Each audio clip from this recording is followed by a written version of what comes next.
Arratsaldeon, ongi etorriak crossover telesaien jaialdiko laugarren egunera, Tabakaleran gaude gaur eta ikusle gonbidatua tartean kantari bat, hip hop kantari bat, Elena Caballero Labasu.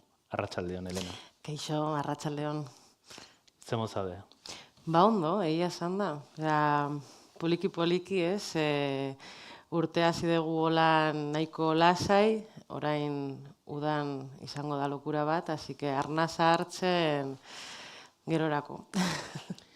Kantaria, musikazalea eta telesailzalea ere bazara, eta ikusle gonbidatuan euskal kulturako norbait ekartzen dugu pixka bat, beraien gustoak telesaietan, zein diren bere telesail kutxunenak, eta hor ibilbide bat egin dezakegu, zure zaletasun horren inguruan, eta hasteko adibidez galdetu nahiko nizuke haurtzaroan eta txikia zinenean ze telesail gustatzen zitzaizkizun. Gazte-gaztean nintzenean Fraggle Rock. Hori niretzako zen lokura bat, ze azken boladan lagunekin komentatzen eta holan, agian 5 edo 10 urte gutxiago daukatenekin ez dakite zer diren Fraggle Rockak. Eta da, wow, niretzako super garrantzitsua izan zen, gustatzen zitzaidan pilo eta gogoratzen dut holan nahiko txo. Ez dakit agian haien jarrera, bizitzea hor lurazpian eta gero kanpoan zegoen familia basura, azkenean uste dut dena daukela hor harremana, eta niretzako uste dut gaztetan hori izan dela garrantzitsuena, gehien markatu didan telesaila. Fraggle Rock orduan. Niretzako zen panpinak holan ez dakize, kanta hori, banda sonora hori, izan da fantasia bat, uste dut hori izan dela garrantzitsuena, ikusten nituen, seriak eta holan marrazki bizidunak, baina hori uste dut gehien markatu diana izan dela. Horrekin gelditzen zara, baina gero adinean pixka gora eginda, gazte garaitan edo, zein iritsi zitzaizkizun hor, telebistan egon zan bolada bat ere telesail ezagun askorekin, hoien artean? Niretzako garrantzitsuena El Príncipe Bel-Air.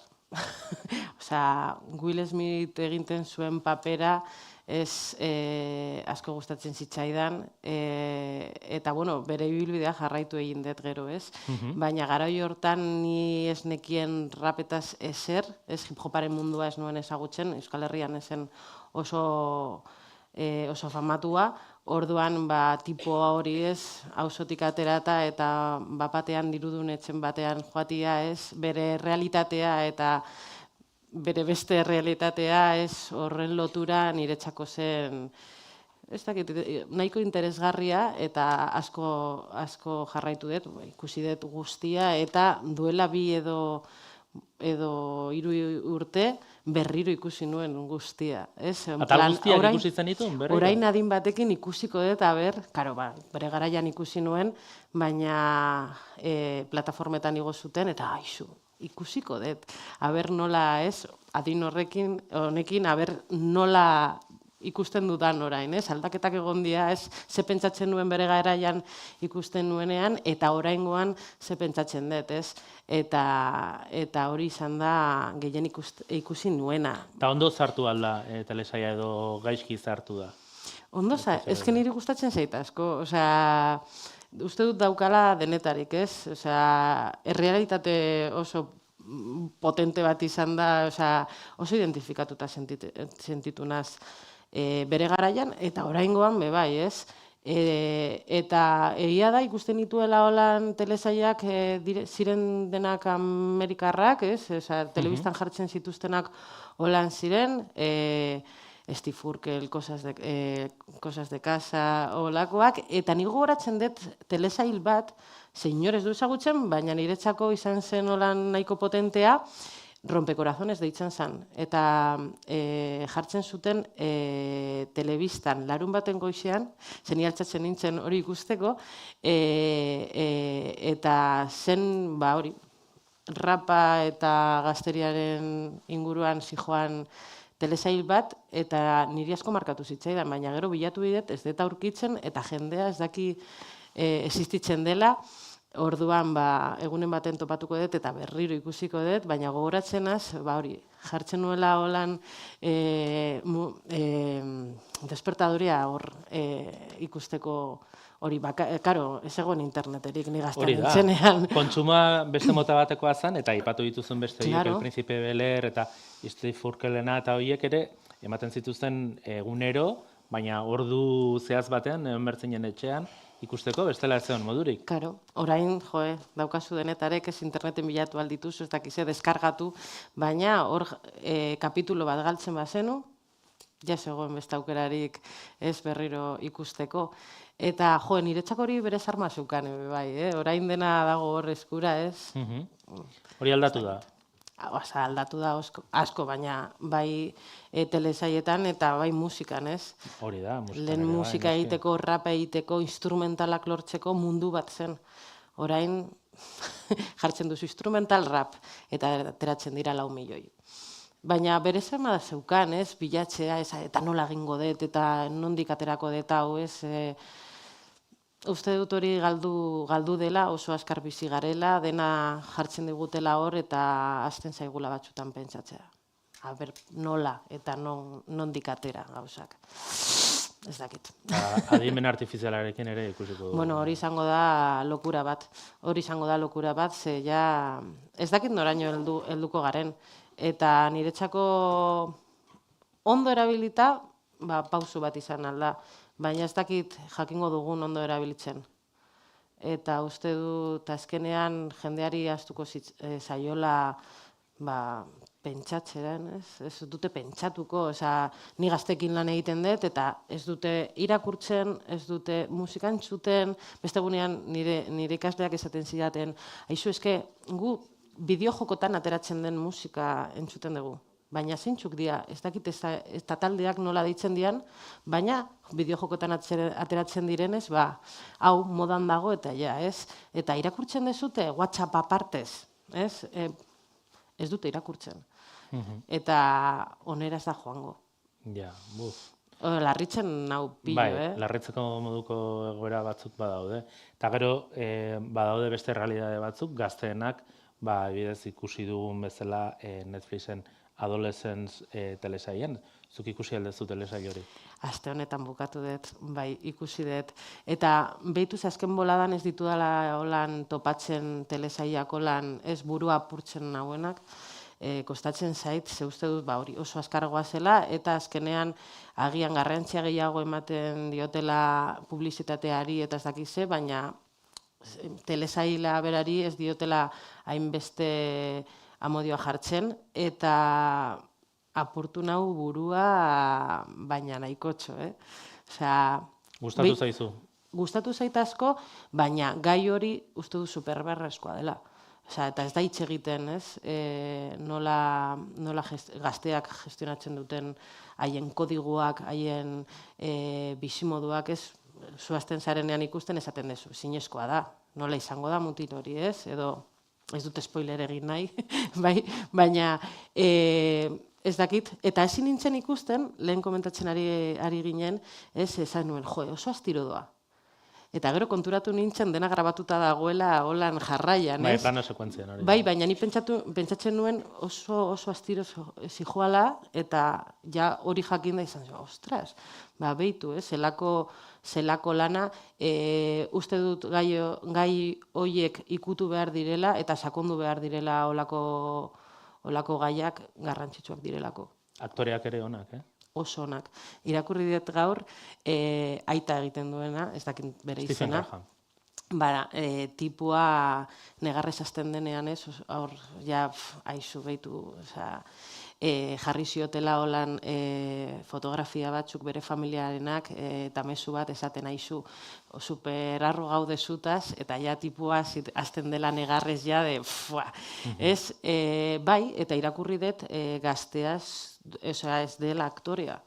Bere lehenengo papera dela. Mutikoa, bai. Bai, super ondo egiten dau, uste dut dela 3. kapituluan, ez dagoenean hor psikoalegarekin, ostras, hain gaztea izan da eta holan, ez? Niretzako, bai, teleserie hori oso potentea. Gustatu zait asko. Osea, ez dakit 10, baina 9 bat bai jarriko niela. Ondo, eta 9 edo 10etik gerturatzen den beste telesaien bat, adibidez, hip-hoparekin lotura izan dezakena, duzu? Beitu da dokusail bat, esango dugu, Ladies First deitzen dana, eta emakumea eta raparen inguruan hitz egiten dute, nola heldu ziren emakumeak raparen mundura, ze normalean ez dugu horretaz hitz egiten, bada ezagutzen ditugu rapero guztiak, holan famatuak direnak, baina emakume asko egon dira horatzean, eta hortaz ez da hitz egiten, eta atera zutenean niretzako izan zen como, eskerrik asko, Osea, emakumeak egon dira hor bizitza guztian, hip-hopean, eta ez diete bere tokia eman, Eta hori asko disfrutatu nuen, beti bilatzen ditut, ateratzen direnean hip-hoparekin edo raparekin edo musikarekin zerikusia daukaten telesailak saiatzen naiz ikusten, dira nire bi munduak, Eta uste dut hori super beharrezkoa zela, eta gero Arkeliren inguruan rapero oso famatu bat da bai, eta uste dut plataformatik kendu zutela oso gogorra da, Osea, tipua erasotzaile bat izan da bere bizitza guztian, eta orain kartzelan dago. Eta bortxatu zituen emakumeak adin batekin atera dira guztiak hitz egitera. Eta egin dute telesail bat, horren inguruan super gogorra, kendu zuten, debekatu zuten, baina orain ezketakit dagoen ala ez, bilatu behar dezute, baina hitz egitea, hau gertatu da eta horren inguruan hitz egingo dugu. Osea, naizta zu artista bat super famatua izan, horrelako gauzak ezin ditugu jasan eta kontatuko dugu zer gertatu den, asko gustatu zait gogorra, benetan gogorra dela, baina bueno.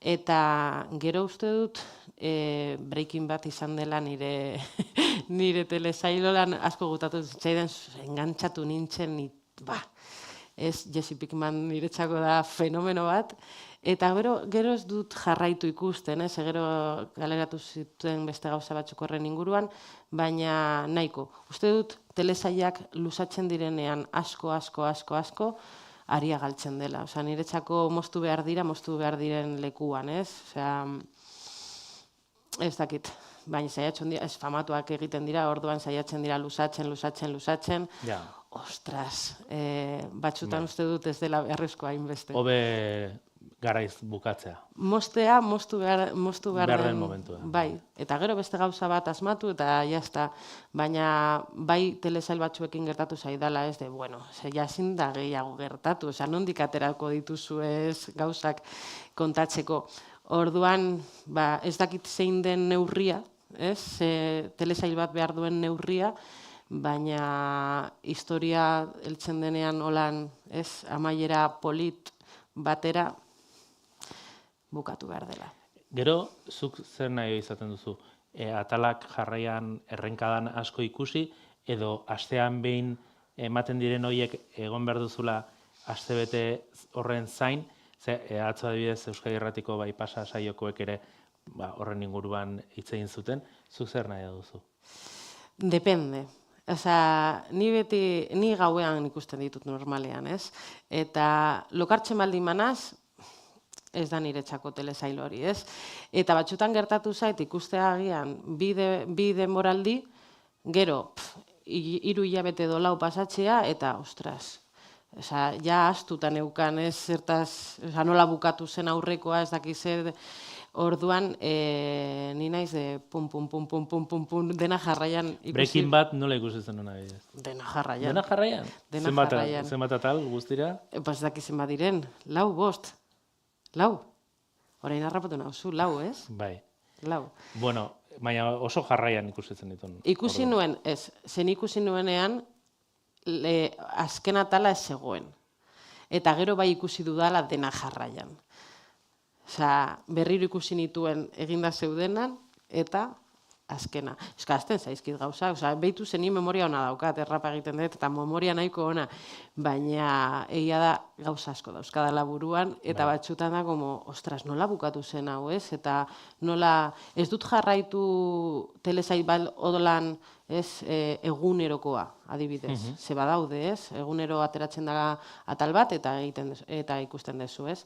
Ez ditut jarraitzen holan. Eta Lost agian, hori izan zen nik uste nuen lehenengoa, ez egoen honi ez neuzkan horrelako plataformarik. Lehenengoa interneteko aroan edo esan dezagun, ez? Ja, ni uste dut... Ez zenula ikusi ja telebista konbentzionalean Lost esan dezakezu. Hori jende asko aipatzen du, eta egunotan ere aipatzen du. Hori, eske, ni lantegian lan egiten nuen, duela denbora pillo, eta nire lankideak da holan, CD-ak ekartzen zituzten, agian 2 kapitulo edo grabautak ez, eta hainbeste hitz egin da, aizu ikusiko dut, engantzatu nintzen. Osea, ni gauez lantegian lan egiten nuen, eta etxera itzultzen nintzen goizeko 6etan, eta 2 kapitulo ikusten nituen, en plan, wow, bukaera zitzaidan gustatu. Hori ere klasikoa da. Bueno, gero, uste dut, zure kantaren bat ere, hola, telesaien batean, hori kontaidazu, nola da hori? Bai, uste dut pasaden urtean izan dela, Zorraz teleseria egin zuten, eta gure kantu batekin promoa egin zuten, Akelarre deitzen da kanta, Tremenda jauria, Jazz Woman eta Neguriarekin egindako kanta bat, eta erabili zuten Akelarrearen abestia, hori, serie horretan promoa egiteko. Ondo, ez da? Superpozik, izan zen ostras, guai, ez? Ez dakizu non bukatuko duen zure kanta bat, ez dakizu, ez? Eta, bueno, gaiarekin eta telesail horrekin superados nago, así que ez batxutan pentsatzen dezu. Bueno, gustatzen baldin bazait, bai, baina agian ez dakit, komuneko paperako seri batentzako, agian ez da polita, zure musika erabiltzea, eta urten aterako da pelikula bat, ze grabatu zuten Bilbon pasaden urtean ez aurrekoan, eta protagonista den bizitza Bilbon egiten da, azte nagusian, gertatzen diran gauza guztiak, eta nire kontzertu batetan egon ziren grabatzen, eta hori nire zuzeneko batean dago protagonista hor dantzan eta hori. Hori da pelikula bat estrenatu dutena duela gutxi Jone batzuetan edo, ez? Malagan saritu dute, gainera, hori da. Bai. Ikusteko gogoz gaude. Oraindik ez dut ikusi, nik ez da, Ez dut ikusi, kriston gogoekin nago, eta denak emakumeak dira, hor parte hartu dutenak eta gestionatu dutenak, eta bai, grabatu zuten Bilboko aste nagusian, eta nire kontzertu batetan egon ziren, eta ez dakiz zeratarako den, ze oraindik ez dut ikusi, baina ikusiko dugu, eta nire kantak ateratzen dira hortik. Eta ikusiko dugu zure beste kanta gehiago beste telesail batzutan, polita izango litzateke, ez? Gustatuko litzaidake. Ez dut egiten musika telesailetan ateratzeko, baina hortik baldin badoa bidea, eta hau sartzen baldin badia, ni posik. Gero, euskarazko telesailak, badauzu gogoan baten batola gustatu zaizuna edo? Behitu. Ez daude askorik. Hor daukagu arazo larri bat. Ni egon nintzen 15 urte euskaraz hitz egin gabe. Eta berreskuratzen nire hizkuntza, telebista jartzen nuen euskaraz edo irratia, ez zegoelako lan telesaiak ikusteko, niretzako uste dut laguntza oso handi bat izango litzakela momentu honetan, baina ez egon aukerarik ikusi ditut, baina oso gutxi. Beste egunean ikusi nuen Itziar Ituñok egin zuen Alardearen telesail hori. Alardea, bai. Hori da. Eta gaur kontatu didate aukera dagoela telesail batzuk euskeraz subtituloak behintzat jartzeko. Eta ez nekien, eta uste dut jendea ez dakiela. Bai, Netflixen eta Amazonen hainbat telesail daude euskarazko azpidatziekin, eta gero primeran plataforman ere badaude Eskandinaviako telesail batzuk, baita ere euskarazko azpidatziekin. Ba, ikusteko hori moduan. niretzako pausu oso handi bat da, eta ni ez nekien, eta gustatuko litzaideke noski ez euskeraz gehiago egotea, eta Euskal Herrian daude jende pillo gauza superpotenteak egiten, eta zergatik euskeraz ez? Osea, beti niri esaten zidaten gaztetan rap euskeraz ezin dezu egin. Ez, kanpotik datorren musika hori nola egingo dezu euskeraz. Diskurtsoa erosten genien eta erderaz. Eta batean adin batekin esan nuen aixu. Ni euskeraz egin nahi dut, eta jaz didazu esango ez dela posible. Eta uste dut, telesailetan ez momenturen batean helduko dela, ez dakit noiz, baina, hizkuntza minoritarioekin daolan beti arazo berdina dago, ez? Eta euskera badirudi ez dutela nahi, baina bagaude beste batzuk ez irrikitan hori gertatzeko. Astelehenean aurkeztu zuten crossoverren telesail bat euskeraz, desagertuta, maiatzaren 22an estreinatuko dute primeranen, eta gero Netflixen ere egongo da euskarazko bertsioa eta gaztelaniazko bertsioa. Dena dela, galdetu nahi nizun baita ere, tramak, historiak, nolako, ze motako historiekin enbatizatzen dezun, zeintzuk dira hola errapatzen zaituzten historiak? Niri tramak, beti tramak. Ez zait gustatzen fikzioa, badakit jendeantzako hau izango dela lokura bat, baina nik ez daukat ikusita, ez da El Señor de los Anillos, ez da horrelako gauzak ez ditut ikusi, Game of Thrones ere ez? Ez. Saiatu nintzan, baina ez daukat hor, ez nau harrapatzen, ez dakit. Nire gustatzen zaizkit olan burua apurtzen didaten telesailak, ez? Eta bukaera bat esperoz dudana. Hori da nire gustatzen zaidana. Gidoian bira bat edo dagoenean? Bai, dena holan super makarra holan. Bai, hori da gustatzen zaidana eta hori da bilatzen dudana.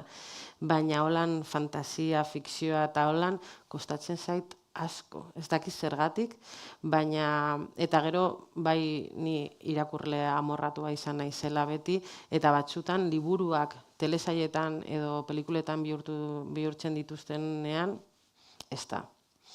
Egokitzapen horiek ez zaizkizu gustatzen? Ezin dezut ez da bat esan. Liburua beti hobeto izan da niretzako. Agian nire buruan ez, imaginatzen dudalako beste mundu bat, eta ez. Tramak, gustatzen zaizkit tramak ez, eta nola egiten duten, eta hori bai, ez dakit. Nire burua holandoa. Telesaien jaialdi badau, baina irakurtzea ere, gomendatzea gehiago irakurtzeko ere, garrantzitsua da, Irakurri, jendeaz du irakurtzen. Eta gu rapean adibidez, rapa egiten dugunok asko irakurtzen dugu, hitzekin jolasten dugu. Hitz berriak behar ditugu, ze bestela kanta guztiak berdinak izango litzateke ez, eta jendeaz du irakurtzen, ahaztu zaigu irakurtzen, baina irakurtzen eta idazten. Ni gazteekin, en plan, akats oktografikoak dia, aizu, ahaztu zaigu. Ezke azkenean ordenagailuan bizigea. Oso azkar bizigea eta... Lehen aipatu dituzu azpidatziak eta azpidatzietan ere egoten dira, akatsak ez pentsa, Baina hor, kasu askotan da ere, ze prekariadean egiten da dauden azpidatzi horiek, edo ze gainbegiratze maila dagoen, hori ere aintzat hartzekoa da. Dena dela, ja bukatzen juteko, Elena Caballero, Lagazu, telesail bat, oain jendeari gomendatzeko, eta horrekin ja jungo gara bukatzen. Aipatu ditudanak, The Ladies First, rapa eta emakumea, adolescent, uste dut telesail oso ona dela, ez baduzue ikusi Lost, Breaking Bad eta holakoak bebai, eta uste dut nire bizitzako telesaila oraindik heldu behar dela. Ez dakit, bapatean helduko da telesail bat holan eskema guztiak apurtuko dituela, eta hor egongo gara aber ikusteko, ez? Ez dakit. Eta gomendiorik baldin badauzkazu, aizu, pasatu, ez? Eta agian iritsiko den telesail hori, agian jaialdi honetan crossoverren ikus dezakegu pantaila handian. Bueno, adi egongo gea, ez? Ze topatzen dugun, bai. Bai, gaur gero beste bi telesail proiektatuko dira hemen, eta kalerako zine aretoan, plazer bat izan da, Elena, hurrengora arte, ea zure kantekin eta zure musikarekin disfrutatzen jarraitzen dugun, eta hurrengo batean ere eitzeingo dugu nahi badezu telesaiez edo beste gauza batetaz. Eskerrik asko zuei, gehienetan ez, musikaren inguruan hitz egiten dut, uste dut hau izan dela nire elkarrizketa bakarra horren inguruan hitz egiten, superposik, super gustora, así que jarraitu dezagun telesaiak ikusten. Oso ondo, ikuslei ere agurtu, mil esker, arreta guztiagatik, eta gaurko bi proiekzioen ostean, gogoratu baita ere, bihar jarraituko dula crossover jaialdiak Santa Teresa komentuan, han ere ikusle gonbidatuan Jurre Ugarte izango da, beste solasaldi bat ere bai, eta larun batean amaituko da crossover. Hurrengora arte. Bai, eskerrik asko.